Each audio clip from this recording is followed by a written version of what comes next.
Bom, pessoal, meu nome é Arnaldo, sou o coordenador técnico dos cursos de Eletrotécnica, de Automação Industrial e Eletrônica do Liceu Tec Barretos.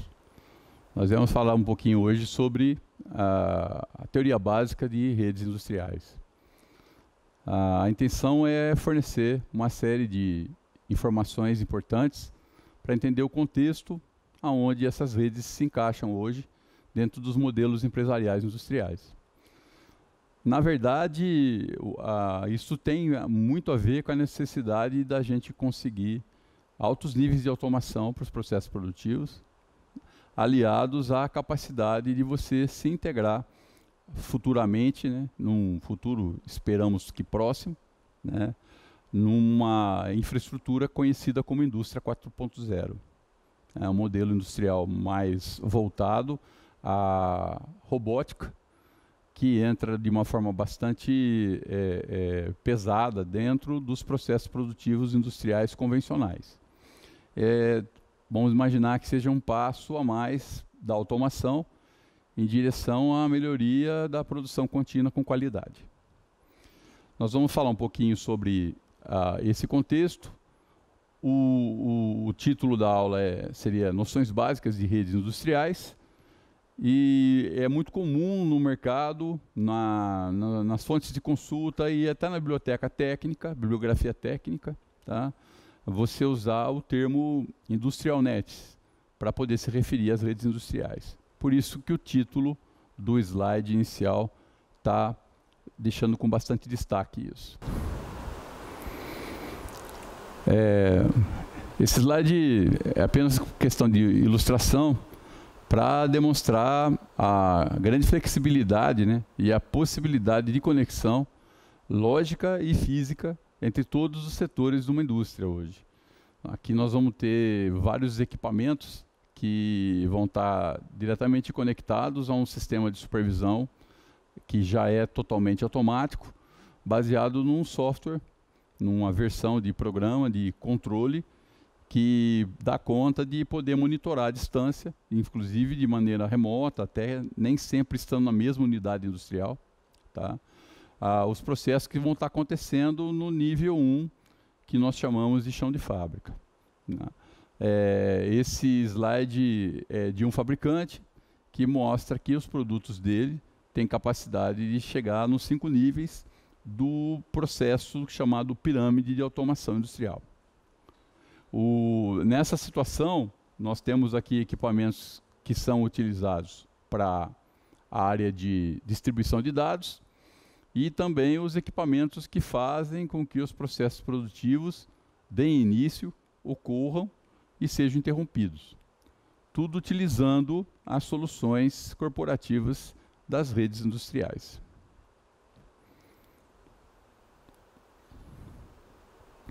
Nós vamos falar um pouquinho sobre o que essas redes representam hoje e o tanto que elas são importantes inicialmente na área da produção, né? Como que elas atuam dentro dos processos produtivos, permitindo você monitorar, controlar, supervisionar e gerenciar, por exemplo, uma planta industrial por completo. Esse texto ele só chama atenção, tá, sobre a possibilidade de a gente poder usar essa solução de controle baseada hoje não só em cabos metálicos, blindados ou não, mas também incorporando conversores para que possam fazer isso através de fibras óticas e também em certos setores que permitem as conexões sem fio, né, através de alguns protocolos que são bastante consolidados e que tem uma probabilidade de operação muito próxima dos 90%, sem defeitos, para períodos de controle de até 3 anos. Nós vamos ter condição de perceber que as funções que as redes industriais hoje exercem, principalmente no chão de fábrica, né, onde os processos produtivos realmente acontecem, onde os operadores, inclusive, vão estar devidamente posicionados, né, em seus postos de trabalho, quando houver necessidade de operador, logicamente, nós vamos perceber que são várias tarefas que foram incorporadas hoje aos componentes de redes para que eles possam acionar os equipamentos, os dispositivos e as máquinas que vão estar fazendo parte das linhas de produção. Assim sendo, são várias tarefas que são destacadas aqui em vermelho, tá? São algumas funções que ocorrem desde o início do processo e vão se alastrando até que a gente possa ter informações que garantam que esse processo está acontecendo com os maiores níveis de disponibilidade, confiabilidade, qualidade de produto e também com muito pouca necessidade de manutenção corretiva. Uma das partes mais importantes que a rede pode trazer para uma estrutura industrial vem a ser a implementação da manutenção corretiva de forma bastante parcimônica. Ou seja, a gente vai ter que pensar em que a manutenção deve acontecer antes dos problemas acontecerem. Então vem a ser a filosofia da manutenção preditiva, da preventiva e a corretiva só nos casos em que o imponderável vem fazer parte da situação. Nessa situação a gente percebe que com redes industriais e às vezes com uma pouca infraestrutura física, nós conseguimos o que normalmente várias pessoas especializadas conseguiriam se elas trabalhassem em equipe.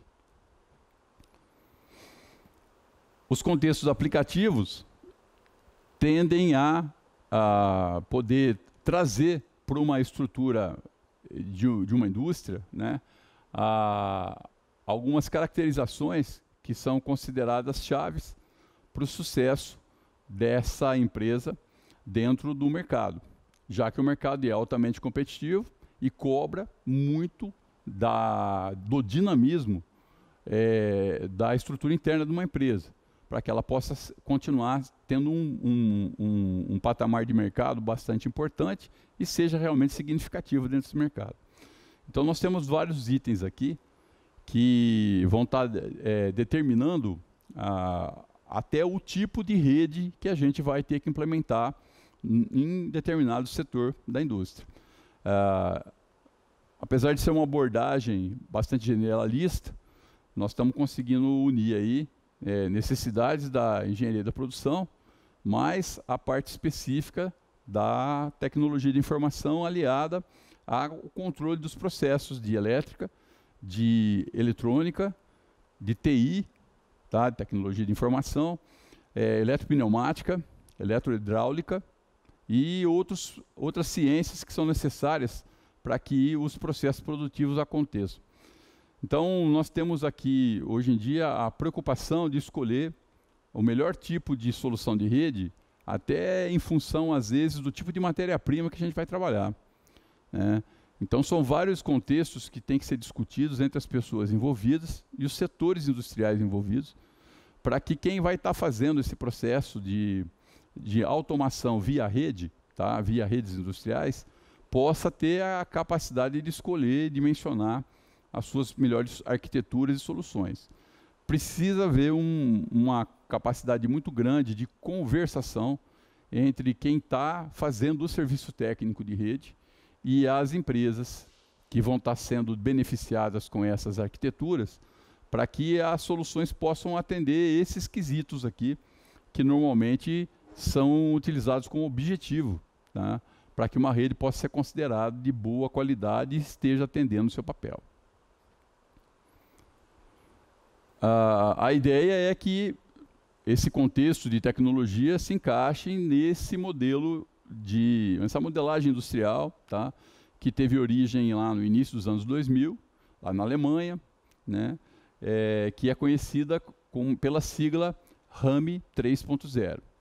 É um modelo industrial que é considerado bastante consolidado hoje, apesar de ter muitas empresas ainda buscando se enquadrar totalmente dentro dessa modelagem, né?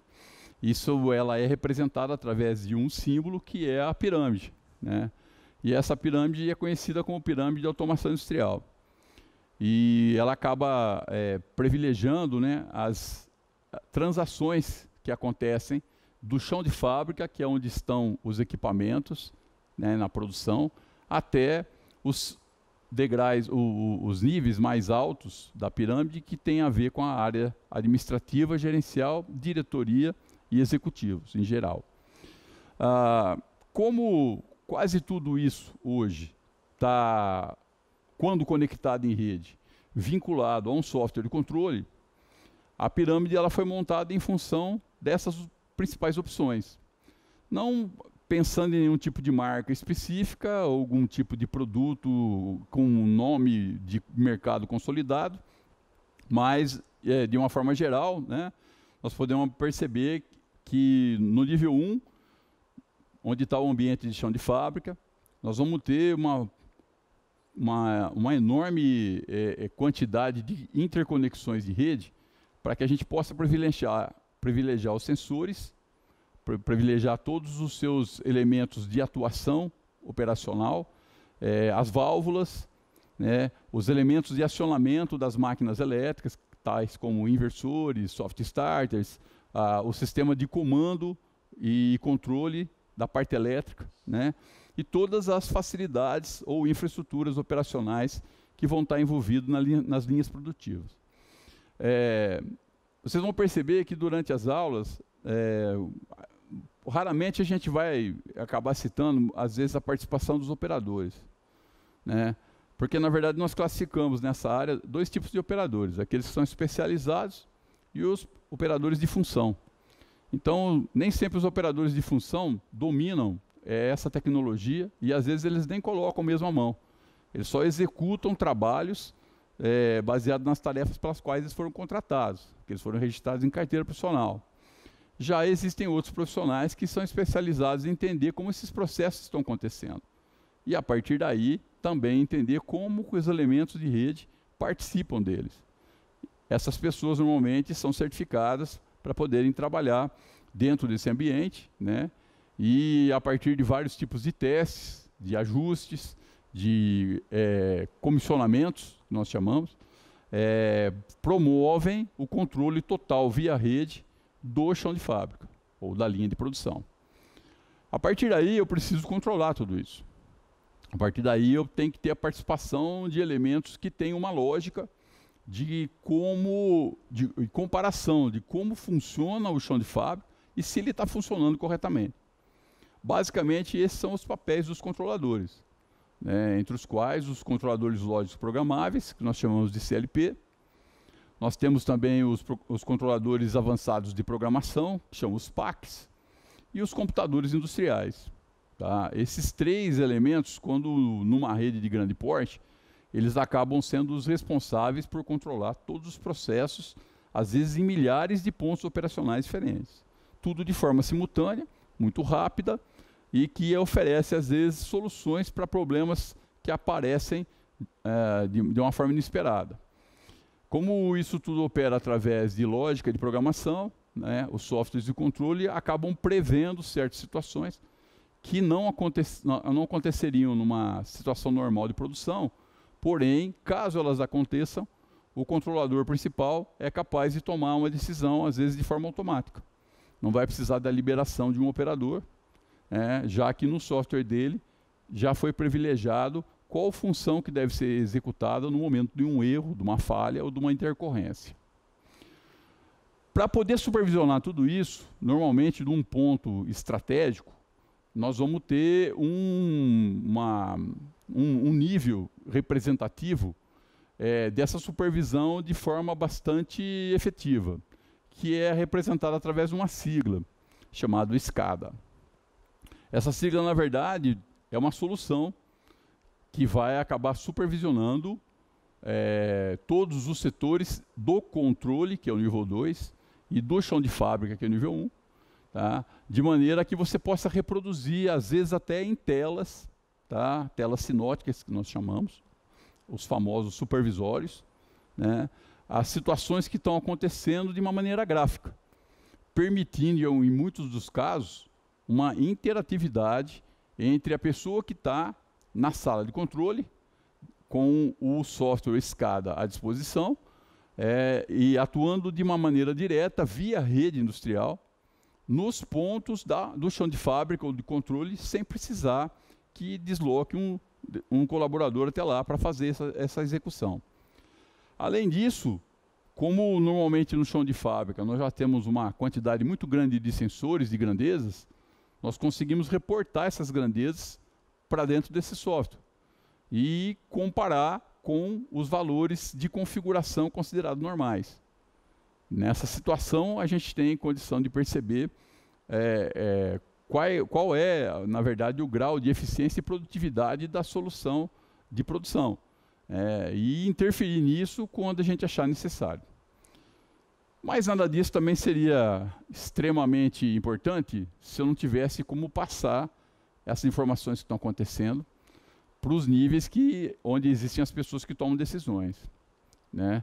Então, no nível 4 e no nível 5, nós vamos estar devidamente privilegiando e levando as informações necessárias para que as pessoas que são responsáveis pelo setor de gerenciamento, pelo pessoal da área específica de logística, a área de compras e vendas, né, a parte específica de relatórios financeiros, a contabilidade, a parte econômica, né, ter informações sobre como é que a empresa está andando, para que possa tomar decisões sobre como é que ela deveria andar, se ela não estiver acontecendo de uma maneira correta, ou até bolar estratégias para frente, né, a partir dos relatórios que podem ser devidamente emitidos por softwares específicos de gestão.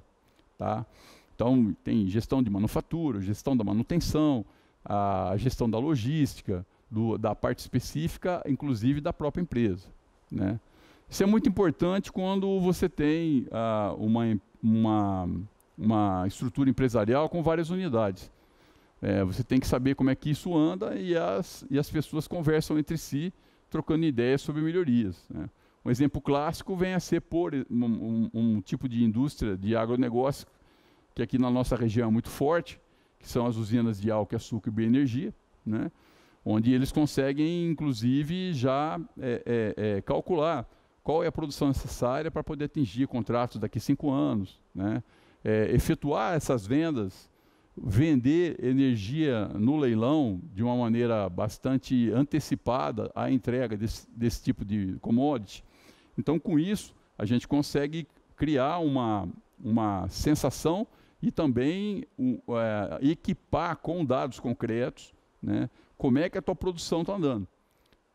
As redes industriais foram um dos principais desenvolvimentos que cresceram e continuam sendo pesquisadas a nível de melhoria de desempenho para que possam realmente alimentar o nível 4 e o nível 5 com as informações cada vez mais depuradas. E assim você possa praticar uma gerência, possa praticar uma política comercial e de marketing bastante agressiva em função da certeza que seus dados vão garantir a produção para os próximos períodos.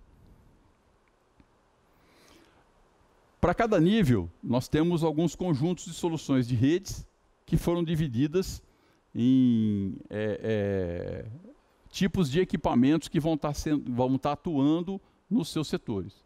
Então, no nível 1, nós temos vários barramentos de redes que são chamados de sensor bus.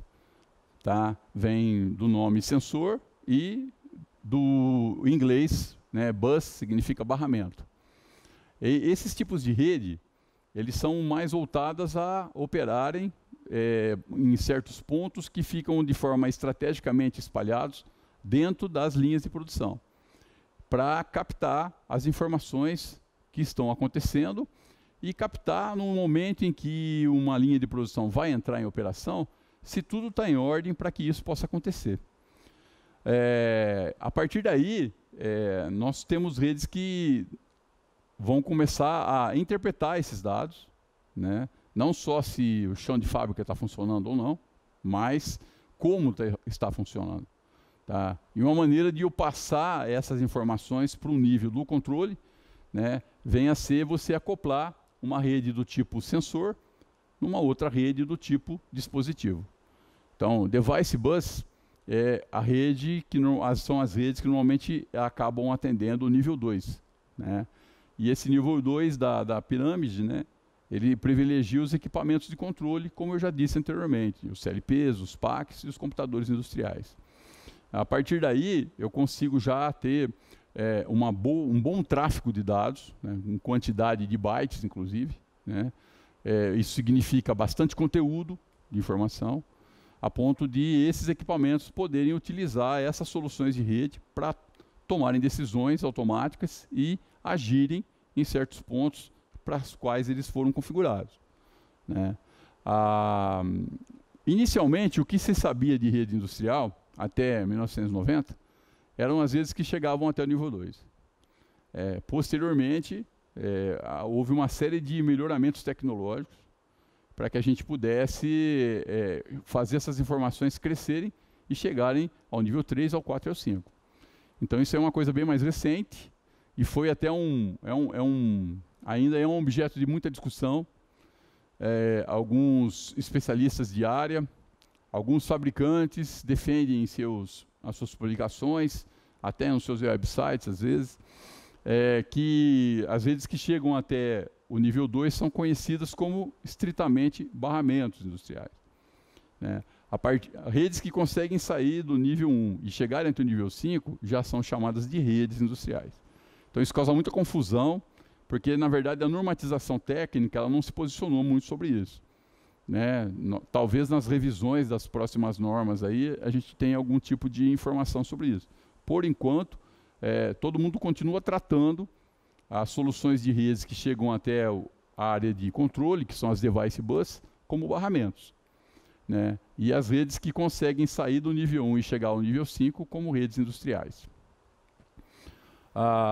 As redes industriais, então, seriam aquelas que são capazes de se enquadrarem nesses pré-requisitos aí, que seria as redes baseadas no controle.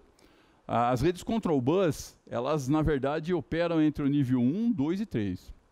Elas fazem isso de uma maneira bastante fácil. Talvez sejam os tipos de rede que mais se deram bem dentro do ambiente de chão de fábrica, tá? Elas normalmente estão em versões 7.0, 8.1, elas se consolidaram a nível de produto comercial e tecnicamente. Serviram de base para poder trazer para uma rede que é considerada a rede de campo, tá? Uma field bus, né? Field, campo, bus, barramento, bastante facilidade para a comunicação no meio produtivo, né? Essa rede hoje, ela chega até o nível 5, e ela é chamada de protocolo Ethernet. É uma rede que veio da área administrativa e foi recebendo uma série de mudanças tecnológicas para suportar um ambiente bastante ruidoso e de interferência do chão de fábrica. É uma rede de alta velocidade, né, no mínimo 10 vezes mais rápida do que as redes normalmente que operavam até o nível 3. E com isso, nós vamos ter uma série de mensagens estruturadas mesmo, né? Nós vamos ter funções que podem ser comandadas do início ao fim, com um detalhamento técnico bastante rico, e a partir daí oferecendo possibilidade de melhoria e de otimização nessas funções. São redes que são praticamente consideradas abertas, a gente não fica mais vinculado a nenhum tipo de marca, fabricante, modelo. Elas passaram a ter uma filosofia muito próxima das redes administrativas, e isso acabou facilitando com que vários fabricantes contribuíssem com o que eles tinham de melhor a nível de tecnologia de rede. A partir daí foi montado um consórcio, né, entre fabricantes, pesquisadores, universidades e associações de normas técnicas, órgãos de normatização, para criar toda uma estrutura de documentação que servisse de base para qualquer fabricante que queira desenvolver um produto de hardware, de software, de firmware ou de sistema operacional para uma rede industrial.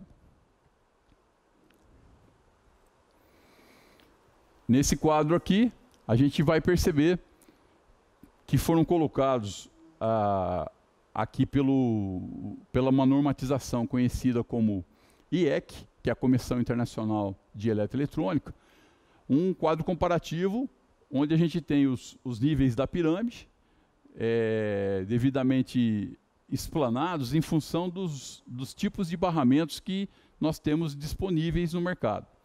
Na verdade, esse quadro está privilegiando os barramentos que têm mais instalações ativas atualmente. Existem outras opções de barramentos que são bastante específicas ou já estão caindo em desuso. Então, eles não foram colocados nesse quadro. Mas dá para perceber que entre todas essas opções, existe uma que se destaca, que consegue se comunicar sem nenhum tipo de empecilho, sem nenhum tipo de incompatibilidade, tá? Do nível 1 até o nível 4 e 5, que é a rede Ethernet. Né? Então a gente percebe bem que a única que consegue ser Sensor Bus, Device Bus, Control, Field e Data Bus ao mesmo tempo, vêm a ser as redes que operam com o protocolo Ethernet. Essas redes hoje, elas estão sendo chamadas de Ethernet industrial. E fabricantes, lógico, desenvolveram as suas versões, mas a premissa principal é que cada fabricante que desenvolver uma rede do tipo Ethernet industrial e queira nominá-la de uma maneira diferenciada, tem que garantir que essa rede vai funcionar com qualquer outra solução de Ethernet industrial de um concorrente. Então é isso que faz hoje a rede Ethernet industrial ser o grande sucesso e o grande objetivo das sessões de tecnologia, tá? De estudo, de pesquisa e também de implementação prática. Bom, pessoal, a partir desses níveis de atuação das possíveis soluções, né, percebe-se que o investimento que está sendo feito na indústria hoje é para tentar migrar várias dessas soluções já instaladas, que estão aí há alguns anos operando no controle produtivo, tá? Para uma solução que possa incorporar equipamentos e sistemas de chão de fábrica que agora respondam ao protocolo Ethernet industrial. Existem vários estudos de mercado e alguns estudos que foram feitos por algumas universidades que têm uma participação muito forte nas tecnologias de redes industriais. E eles acreditam que a rede Ethernet industrial realmente vai acabar fazendo com que as outras se tornem desinteressantes. E isso está acontecendo de uma forma muito rápida. Soluções Ethernet industriais têm barateado demais os preços em função do grande interesse de um número enorme de fabricantes produzindo opções, não só de equipamentos, como também de software de controle. Tá? A partir daí, muitas modelagens estão acontecendo e isso está chegando até uma parte do mercado bastante interessante que está acabando unindo a área de tecnologia de informação à área de automação industrial. Então, nós temos uma série de startups que estavam desenvolvendo sistemas para a área administrativa que migraram para a área industrial. Se associaram a algum especialista na área de processo ou alguns dos profissionais que desenvolvem esses softwares acabaram se especializando em processo também. E a partir daí começaram a produzir uma profusão de soluções de preços às vezes muito mais interessantes do que algumas soluções de grandes fabricantes, que normalmente não são nada baratas em função da quantidade de recursos técnicos que eles oferecem. Mas existe sim uma possibilidade de mercado muito grande, inclusive para vocês que estão assistindo essas aulas, tá? Para que vocês possam pensar na vertente de desenvolvimento de automação voltada às redes industriais em software. E mais do que software, firmware, tá? Versões de programas que realmente controlam os regimes funcionais das linhas produtivas, os regimes operacionais dos equipamentos de rede e também a interação deles com os equipamentos de produção. Então, máquinas, ferramentas, robôs, esteiras transportadoras, moinhos, uma série de caldeiras de alta pressão, né, fornalhas, ponte rolante.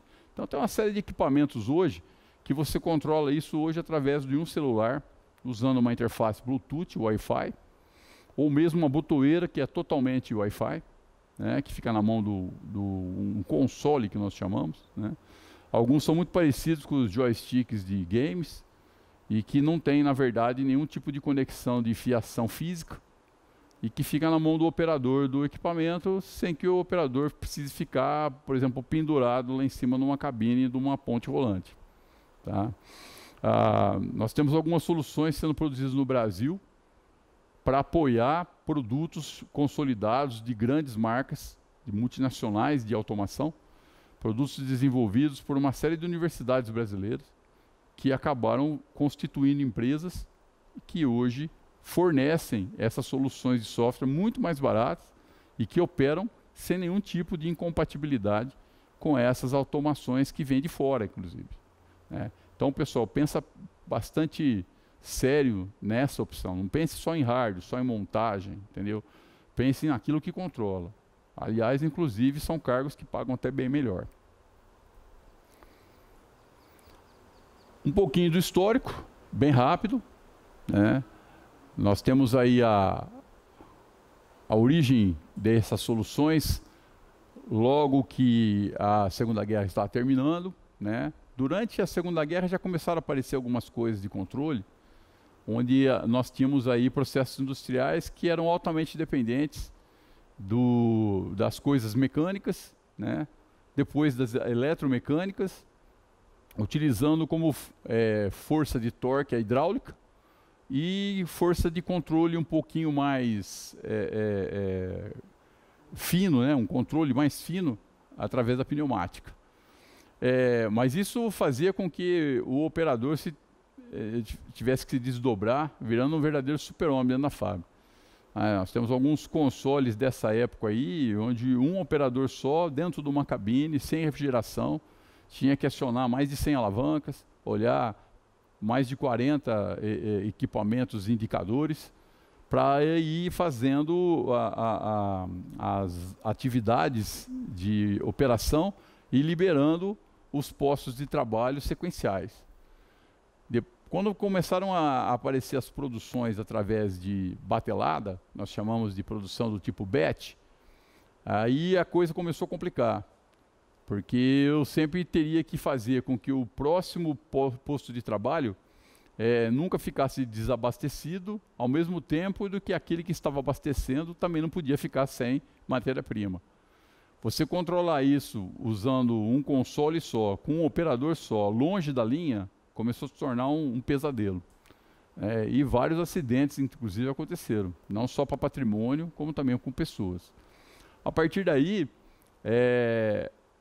as pessoas que desenvolviam a parte de instrumentação, nessa época não existia automação, a instrumentação que era considerada a ciência mais fina do controle, tá? E essa instrumentação começou a receber suas primeiras contribuições dos componentes eletroeletrônicos. Então começaram a aparecer placas de circuito impresso que já vinham de fábrica com certas funções já determinadas e configuradas, sem muitas opções, mas que já conseguia diminuir bastante o número de alavancas mecânicas, o número de botoeiras e o número de indicadores de medição, né, em muitas das tarefas. A partir daí houve uma tendência muito grande em buscar essas soluções.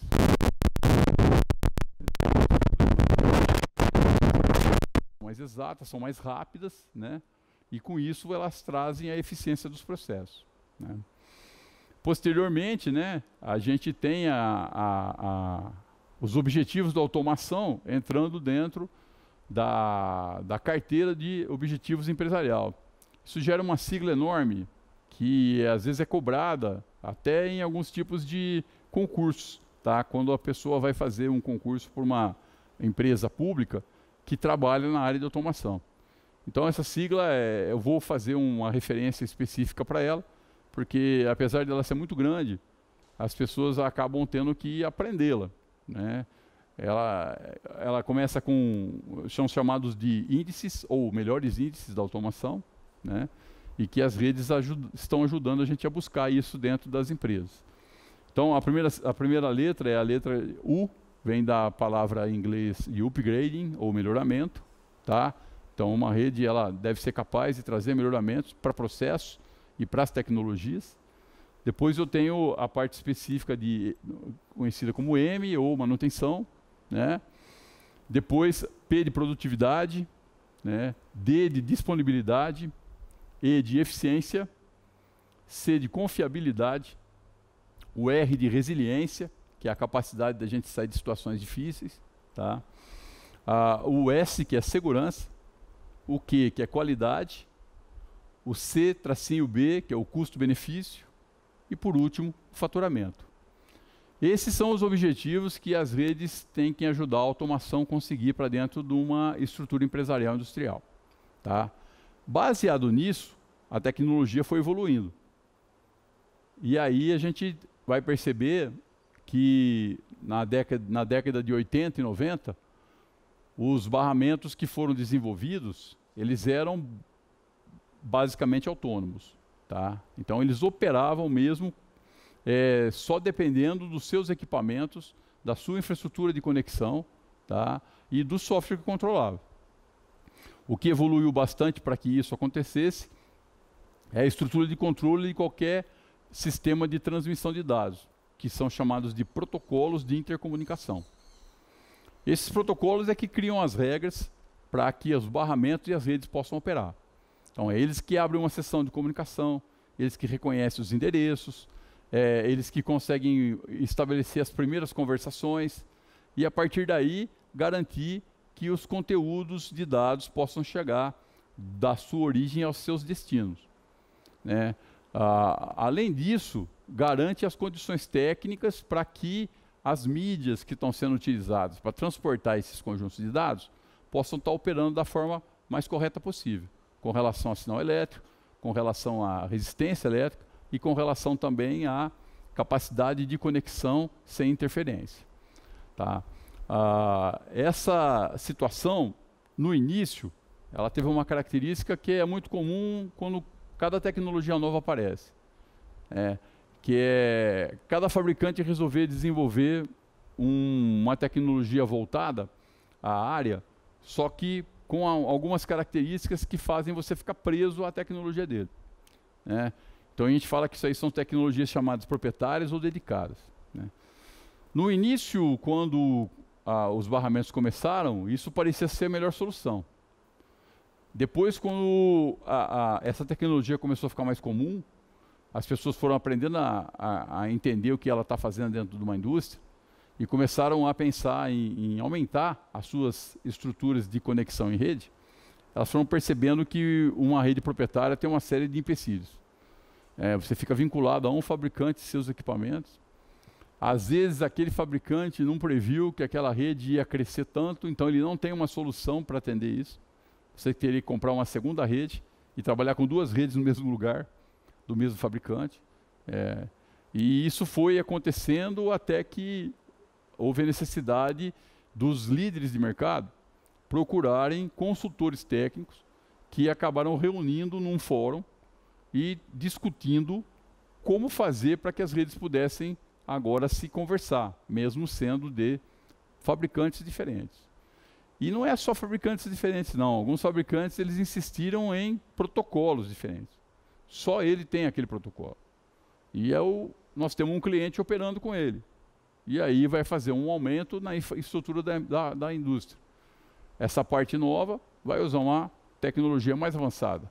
Como fazer essa tecnologia conversar com a tecnologia legada, aquela que já existia? E isso começou a se tornar um grande problema técnico na área das redes industriais. E a partir daí, começaram a se tomar certas medidas para universalizar isso. Nós chamamos isso de protocolo aberto, tá? A partir daí, os primeiros sistemas que eram utilizados e que acabaram dominando praticamente todo o mercado industrial que estava conectado em rede, principalmente aqueles que estavam mais próximos dos objetivos da automação, né? A solicitar dos fabricantes de produtos de rede que melhorassem o desempenho desses barramentos, né? E muitas das tecnologias, elas tinham, na verdade, chegado ao seu final. Elas não tinham mais condições de absorver novos recursos, elas não tinham como operar trafegando com velocidades maiores, tá? Porque o tipo de mídia que usava, o cabo que se usava, o conector que se usava, trabalhava por um princípio elétrico bastante antigo. E isso fazia com que eu limitava, inclusive, o número de equipamentos que podiam estar sendo controlados de forma simultânea. Isso foi se tornando problemático, muito problemático, a ponto de começarem a pensar em criar uma solução comum. Na verdade, as pessoas não perceberam que, na época, a solução comum ela já existia. Para sair de uma rede como essa, que é uma rede chamada DH Plus, né, ou Data Highway Plus, ou DH+, aqui no Brasil, o pessoal fala muito isso, que é um dos fabricantes mais famosos, né, que é a da Rockwell, né, que é uma pioneira na área de redes. Essa rede aqui, ela praticamente, toda a grande multinacional aqui no Brasil usou soluções dela. E depois teve que criar formas de fazê-la se tornar interativa com outras soluções, né. Uma primeira solução foi a rede que veio substituir ela, né, que é a rede HART, né. E a partir daí se criou a grande celeuma da área, né, o grande paradoxo da área. O protocolo HART, ele é um protocolo que opera de forma analógica e digital. Então, ao mesmo tempo que ele é barramento, ele é rede também. Ele tem capacidade de operar em rede e também como um barramento localizado. Então, foi o primeiro passo para que houvesse a compatibilidade operacional. Foi quando as pessoas perceberam que já existia no mercado uma solução desde 1973, mas que ela estava escondidinha só na área administrativa, que era o protocolo Ethernet, né? Eles perceberam que se desse uma melhorada nas condições operacionais do protocolo Ethernet dentro da indústria, tornasse ele mais robusto com relação à interferência, a ruído, né, e criasse mídias específicas para poder trabalhar com conjuntos de dados que operam no mínimo em 10 megabits por segundo, né, chegando às vezes até 100 megabits por segundo, na época, precisaria construir uma infraestrutura de hardware necessária, capaz de acabar substituindo aqueles equipamentos, né. Então foi quando apareceram os primeiros conversores de mídia, né. Os primeiros conversores de mídia foram capazes de unir o HART, o DH+, todos aqueles protocolos que nós vimos naquele slide da normatização, ao Ethernet, com uma série de caixinhas conversoras espalhadas em pontos estratégicos, permitindo que tudo isso chegasse até um barramento principal, que era o Ethernet. Então, no nível 1 e no nível 2, até hoje, muitas das indústrias continuam utilizando barramentos industriais de capacidade de transmissão menor, que ficam unidos no nível 3 através do protocolo Ethernet industrial. Essas primeiras soluções, tá? Inicialmente se preocupavam só com o transporte e depois acabaram tendo que pensar em como suprir, tá, a parte dos barramentos, fazendo a interconexão agora com esses conversores e posteriormente com a rede Ethernet, né. Aqui estão as premissas técnicas principais para quando eu quero montar uma rede que ela é baseada em sinais eletroeletrônicos, eletromagnéticos e eletroóticos, ou seja, trabalhando com qualquer tipo de mídia, né. Então é importante que o tráfego de conjunto de dados de controle possa ocorrer entre os dispositivos de rede, mas que também chegue até os elementos que estão sendo controlados, ou seja, os dispositivos que estão lá no chão de fábrica, tá? Então, casar essas duas funções principais foi o grande desafio dos fabricantes até recentemente, né? Hoje, a gente pode considerar que o protocolo Ethernet está bastante consolidado, né? E o que tem, assim, normalmente impedido muitas das indústrias migrarem totalmente para o Ethernet industrial, às vezes tem a ver com custo, tá, de implementação e com a falta de mão de obra especializada, né, que acaba exigindo muita grana no treinamento das pessoas que vão trabalhar com essas redes, né? A partir daí, a nossa aula aqui ela vai começar a pensar agora no que o modelo RAM 3.0 tem preconizado como ideal, como uma rede industrial. Nós vamos se prender bastante às características operacionais do já citado barramento de internet industrial. Um exemplo de barramento que está operando e que vem suportando bem aí as mudanças tecnológicas do mercado, vem a ser o barramento chamado Profibus, tá? Essa implementação que está sendo feita aqui é uma implementação que ela chega no nível 1 e no nível 2, tá? No nível 1, ó, nós vamos ter dispositivos que vão estar lá no chão de fábrica, tá? No caso desse transmissor aqui de grandeza, né? Ele vai estar sendo unido através de um cabo ou mídia operacional Profibus. Essa mídia aqui é conhecida como PA, a cor do cabo padronizada é azul clara. Ela vai estar entrando aqui num dispositivo conversor e do lado de cá ela sai baseado num barramento já voltado à área de controle, que é o barramento considerado pai do PA, que é o barramento chamado DP. O cabo é cor roxa, tá? Para mim poder, às vezes, aumentar o tamanho da minha rede, eu vou fazer com que essa caixa conversora opere também como um repetidor de sinal.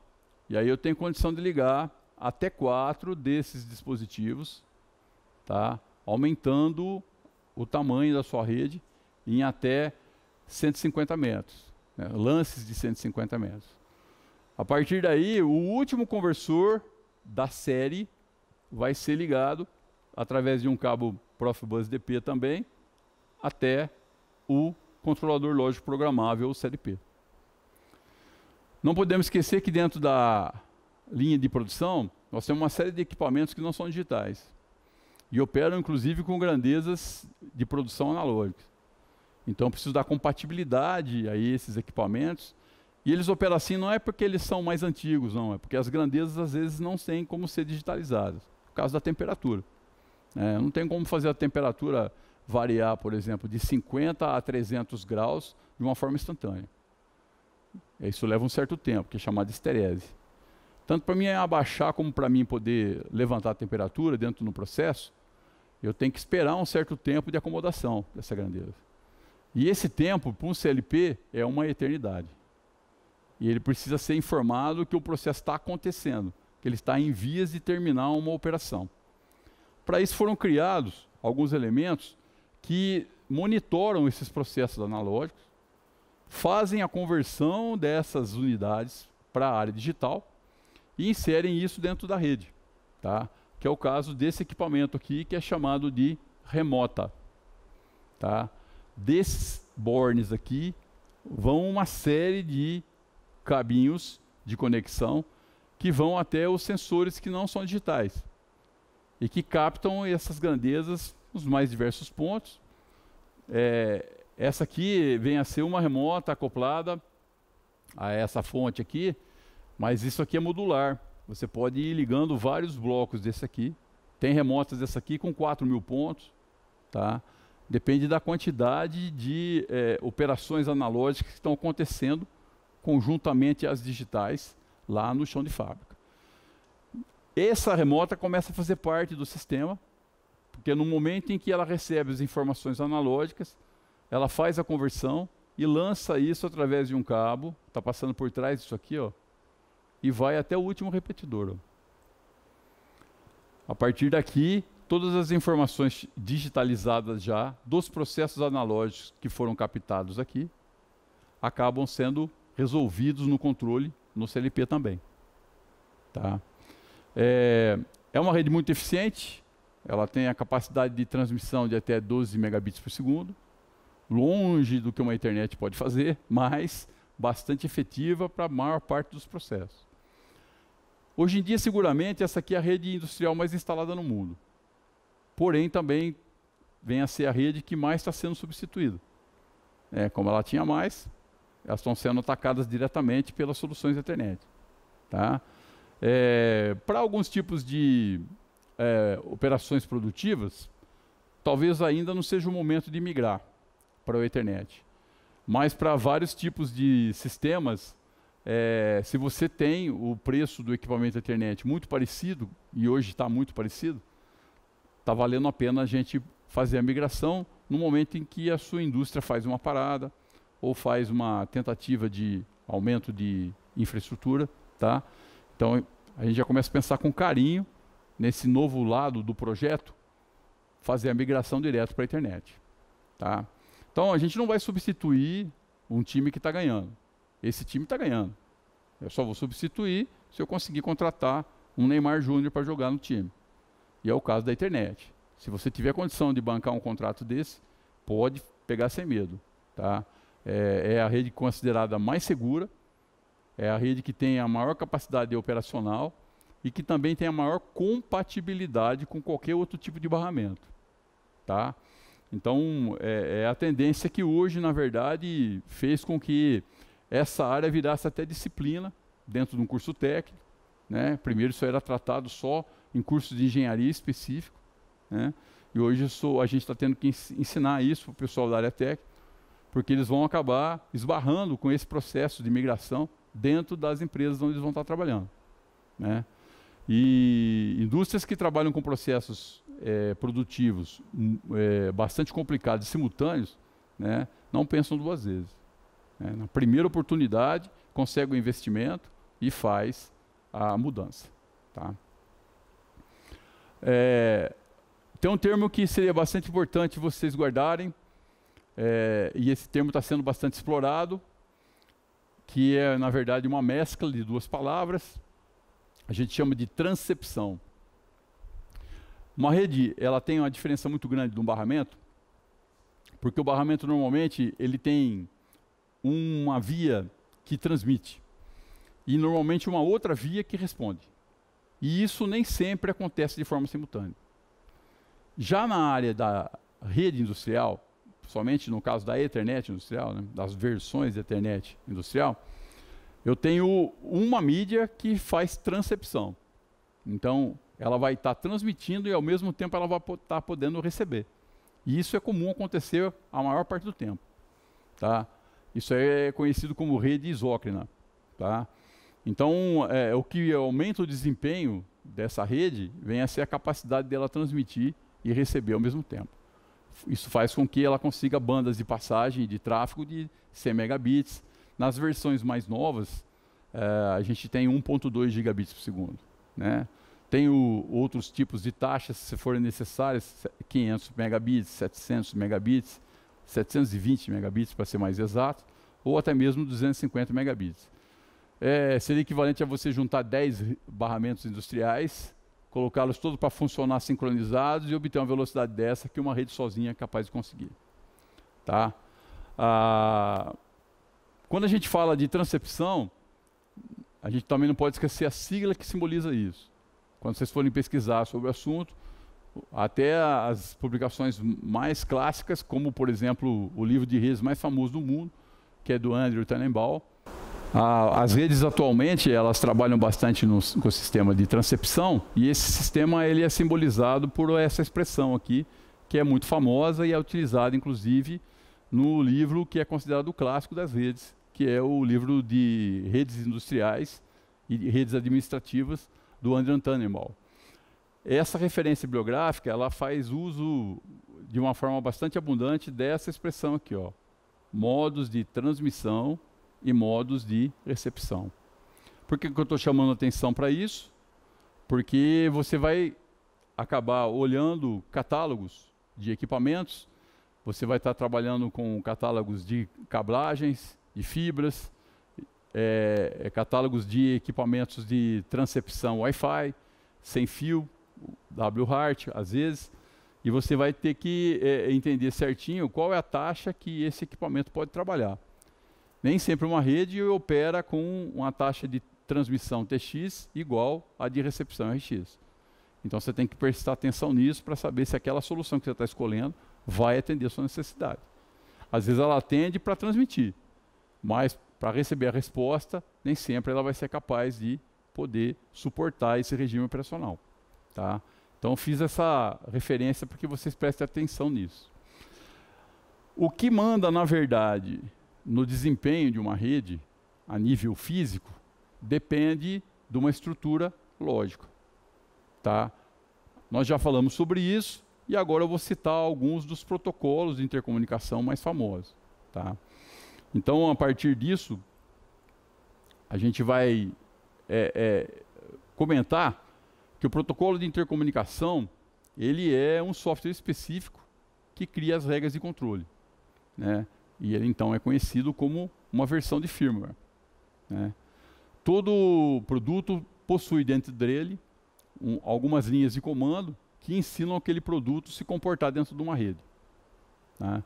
A partir daí, o equipamento passa a ser inserido dentro da rede. Ele se torna um elemento de rede. E ao ser um elemento de rede, ele está apto a transceptar. Ele começa a transmitir e receber, né? E ele acaba sendo identificado por um endereço, né? Nas redes administrativas, que usam um protocolo bastante conhecido como Internet Protocol, ou IP, né? Nós temos duas versões de IP, o IPv4 e a versão 6, né? Eles são simbolizados através de endereços que variam de sistemas decimais a sistemas hexadecimais. Nas redes, nem sempre isso é feito. Conforme o barramento que eu estou trabalhando, nas redes industriais, eu posso estar simbolizando um elemento por um número mesmo. No caso do Profibus, eu vou ter lá um elemento chamado 2. O próximo é o 3. E o anterior foi o 1. Tá? Não tem um número específico como um endereço de rede Ethernet que tem lá uma formação toda de estrutura baseada na potência do 2. Né?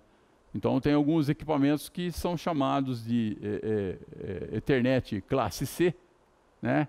Então eles recebem um endereço do tipo 168.102.62. Mais um outro número. Ninguém na rede vai ter aquele mesmo endereço.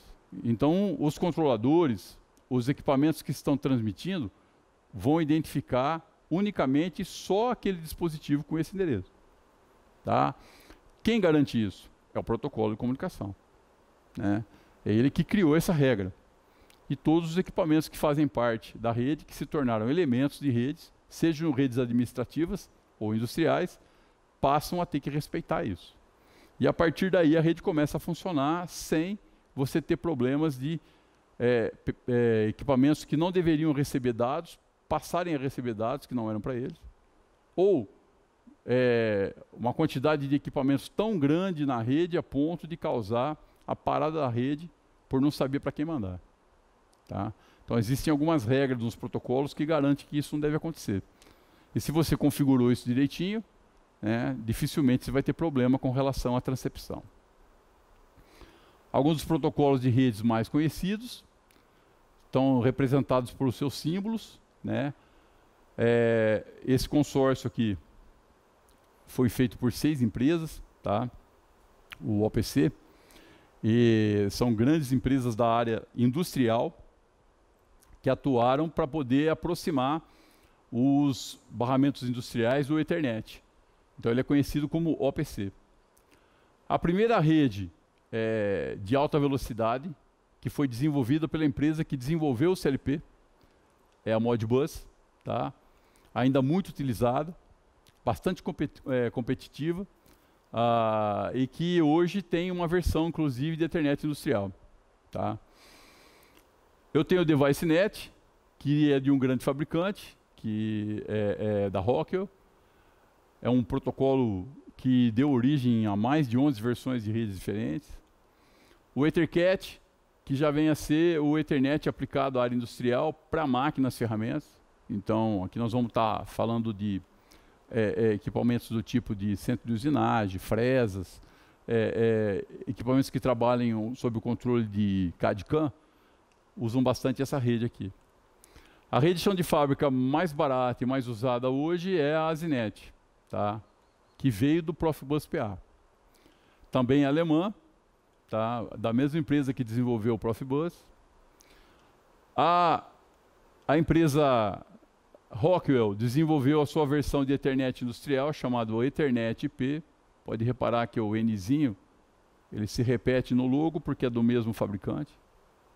Aí eu tenho o Profibus, o Profinet, que é um melhoramento do Profibus já voltado para a Ethernet industrial. A HART, que é uma rede antiga, mas que está na versão 7.1, tem hoje até Ethernet com ela de forma sem fio. A rede CAN, que veio da área industrial, voltada ao automotivo, e hoje ela está na área de automação industrial bastante forte, além de continuar ocupando cargo de destaque na automatização de veículos, tá? Tratores, caminhões, colhedoras, automóveis, tá? Essa rede hoje, inclusive, ela equipa até os trens bala mais avançados. A Canopen, que é uma rede derivada dessa, que é preparada para trabalhar com o Ethernet, né? E a CAN-FD, que é uma rede de alta velocidade para operar com fibra ótica. Esses nomes, pessoal, têm a ver com o protocolo que comanda a rede, mas acabou virando sinônimo de rede. Então, a infraestrutura que forma uma topologia de redes com esses nomes, na verdade, receberam o nome do protocolo de comunicação que os controla, tá? Então, não confunda. Esse nome, apesar de ser utilizado para toda a infraestrutura da rede, é o nome do protocolo que o controla, tá? Vocês têm que guardar isso bem. Aqui é um exemplo de interação entre esses protocolos, tá? Então, lá em cima, ó, a parte mais rápida, que recebe toda a informação de todos os setores Fabris, tá? É baseada na Ethernet, operando em cima do protocolo OPC, tá? A partir daí eu tenho um controlador lógico programável e as outras opções de barramentos, tá? Que vão todas penduradas no Profibus DP, tá? Então as remotas normalmente são HART. Aqui eu tenho o chão de fábrica com vários tipos de equipamentos, válvula com atuador, transmissores, operando em Profibus PA. Uma série de equipamentos de comunicação, sensores, portas móveis, parte de segurança operacional da indústria, tá? Opera em ASI. E aí toda a parte do controle, medição de energia, acionamentos, é Profibus DP. Essas versões de protocolos acabam se reportando à rede principal, que é a Ethernet. Essa estrutura, ela é chamada de rede industrial, tá? De um sistema de automação e controle e instrumentação industrial, que é daí que vem esse número 2, que são 2I na sigla. Então os americanos criaram essa sigla aqui, que no Brasil a gente chama de I2Ks, tá?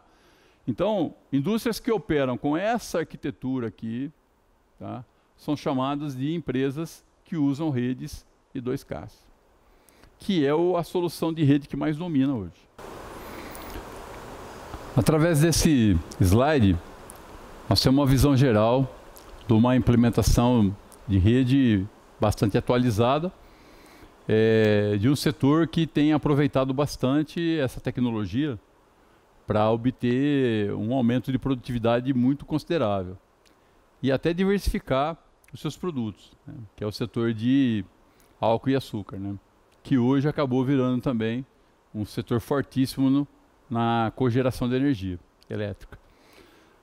Nós temos aqui, na verdade, um diagrama que demonstra várias topologias de rede, de vários barramentos diferentes, sendo monitorados e supervisionados através de uma rede Ethernet de fibra ótica, que é essa que está em vermelho aqui, tá? A partir de uma sala de controle, conhecida como controle operacional integrado, onde aqui vão estar instaladas versões de software conhecido como SCADA, né? Aqui vem a ser a supervisão de toda a infraestrutura de controle. Aqui são equipamentos para fazer controle, as remotas, Tá? Aqui nós temos os relés de proteção, tá?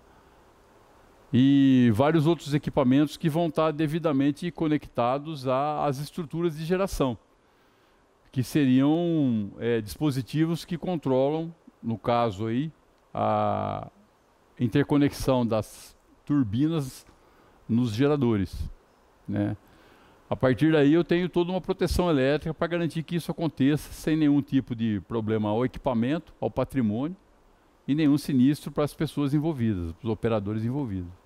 Então aqui o slide é bastante interessante em função da gente ver que a gente pode conectar isso de várias formas diferentes e usando vários barramentos diferentes.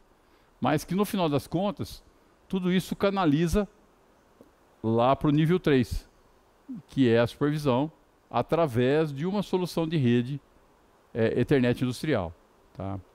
No caso aqui a opção foi por fibra em função de confiabilidade. No caso aqui a fibra também veio ajudar no processo de que esse local, que é uma casa de força, né, uma casa de controle de cogeração, que coloca o sistema de cogeração dessa unidade aqui industrial em confluência com o sistema elétrico nacional através de uma operadora, tá? De uma concessionária de energia. Eu tenho que garantir que tudo que vai acontecer de transcepção de dados aconteça de uma maneira sem interferência e sem ruído. E a fibra não tem nem interferência nem ruído, né? O máximo que pode acontecer numa fibra é, com o passar do tempo, por problemas normalmente relacionados a operadores, relacionados a uma obra de infraestrutura que possa ser feita, essa fibra possa receber algum tipo de esforço mecânico muito exagerado, né? Ou mesmo, com o passar do tempo, a necessidade de a gente fazer alguma fusão aqui para poder aumentar o tamanho da rede. Tá? Mas em função de proteção, evitando ruído e também a parte específica das interferências, tá? Para mim garantir que esses equipamentos distribuidores de dados aqui, ó, que são chamados de switchers industriais, tá? Possam operar alimentando e recebendo dados de todas essas estruturas aqui do nível 2 e 1, tá? A fibra ótica hoje vem a ser a melhor solução. Esse slide também ele serve para a gente analisar as figuras geométricas que essas redes formam, né? Que na verdade vem a ser o nosso próximo assunto, que seriam as topologias das redes industriais, né?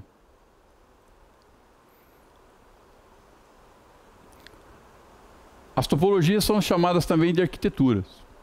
Muitas delas vieram dos sistemas de redes administrativos.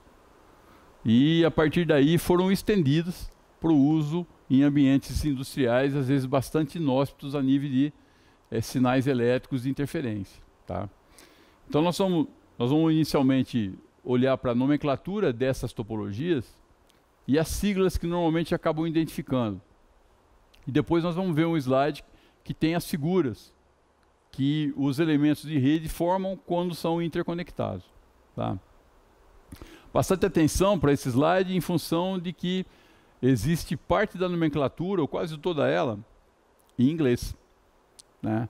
Então, apesar de a gente usar aqui no Brasil alguns termos em português, quando você vai pesquisar, o livro às vezes está em português, mas ele trata a topologia de rede só pelo nome em inglês, tá?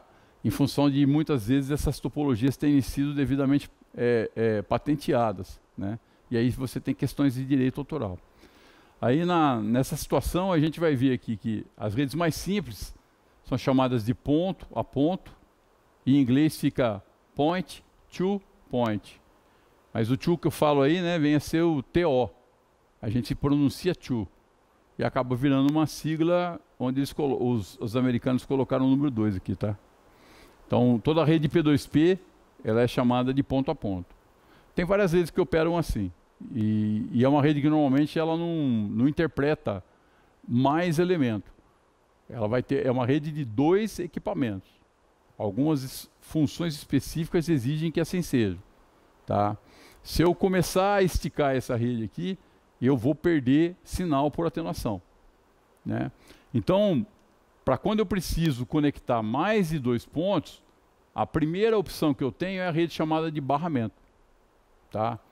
Na rede de barramento, eu vou ter condições de olhar aqui, ó,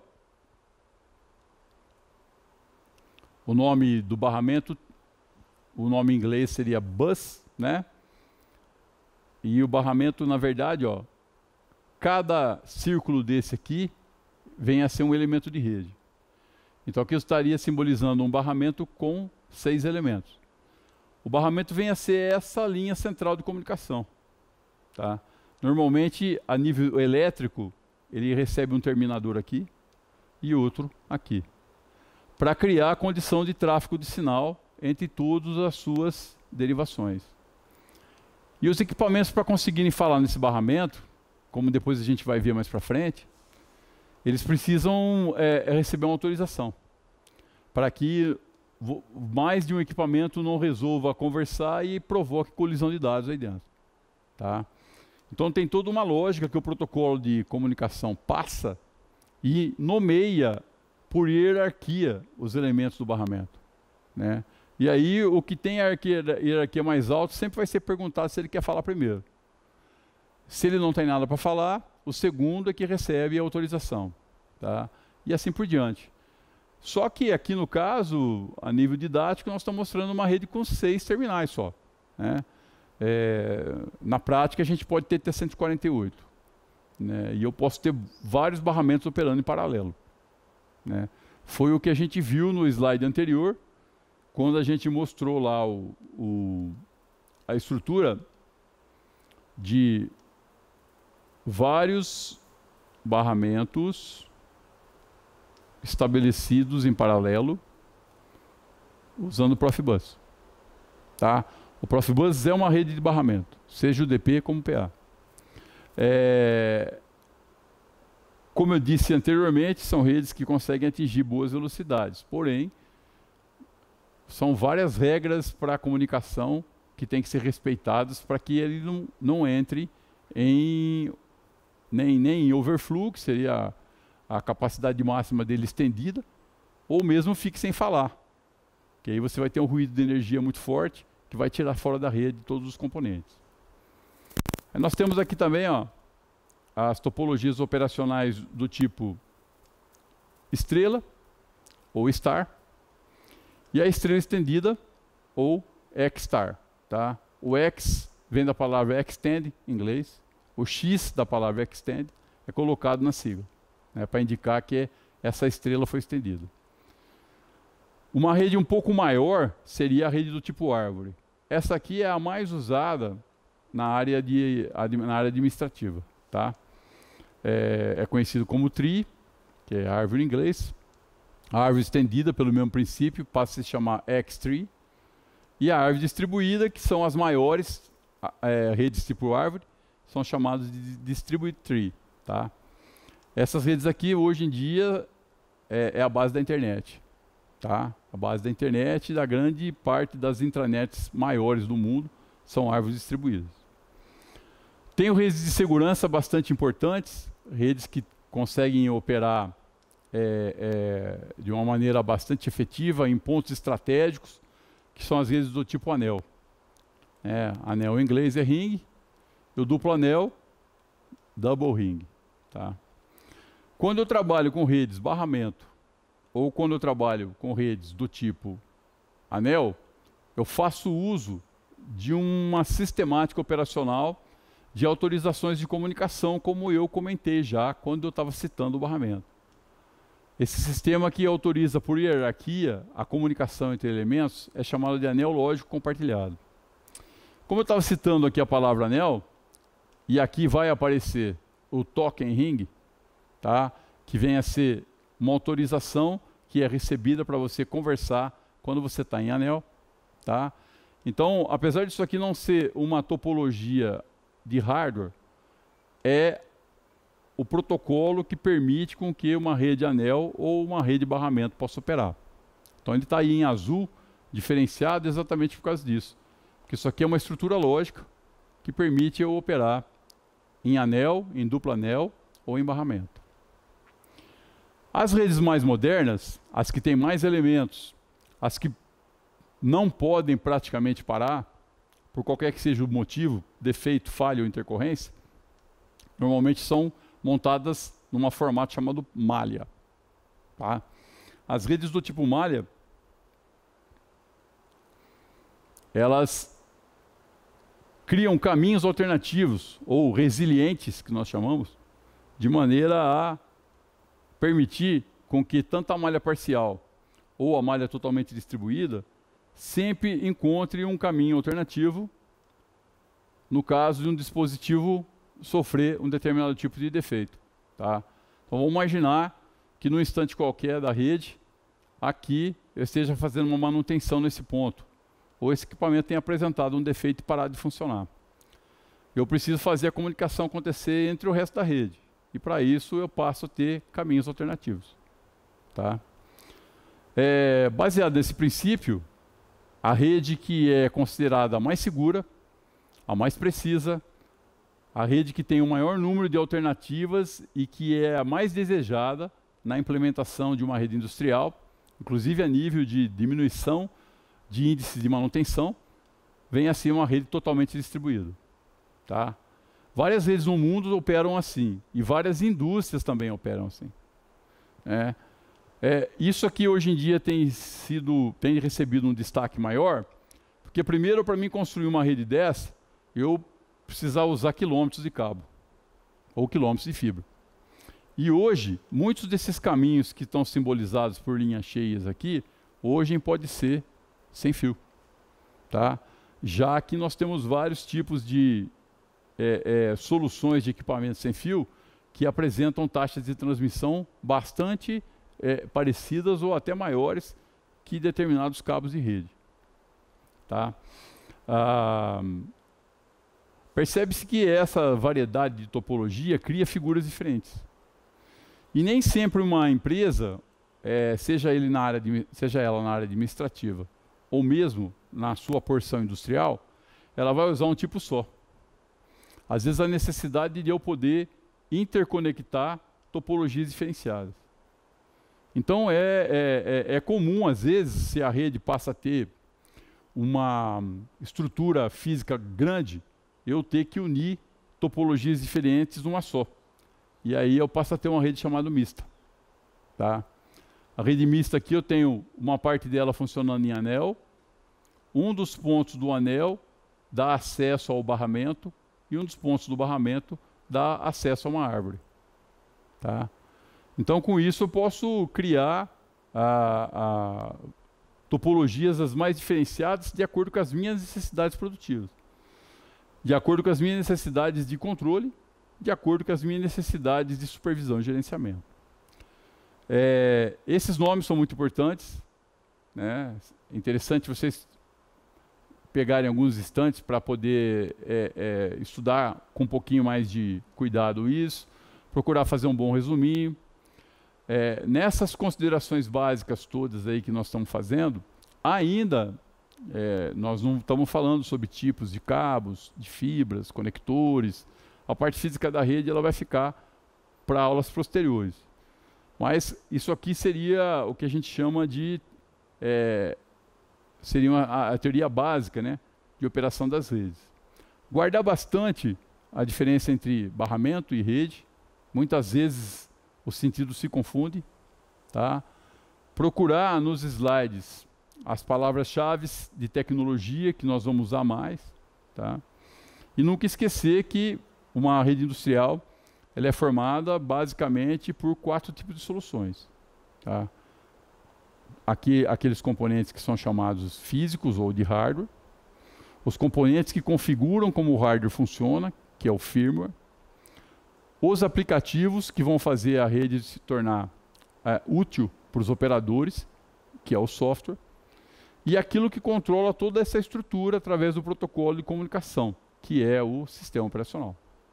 Então essas quatro entidades, elas fazem parte de uma rede industrial, e essas 4 vertentes tecnológicas, elas vão recebendo uma série de melhoramentos, fazendo com que as redes possam ter desempenho cada vez maiores e assim se tornar um investimento bastante interessante para a área industrial.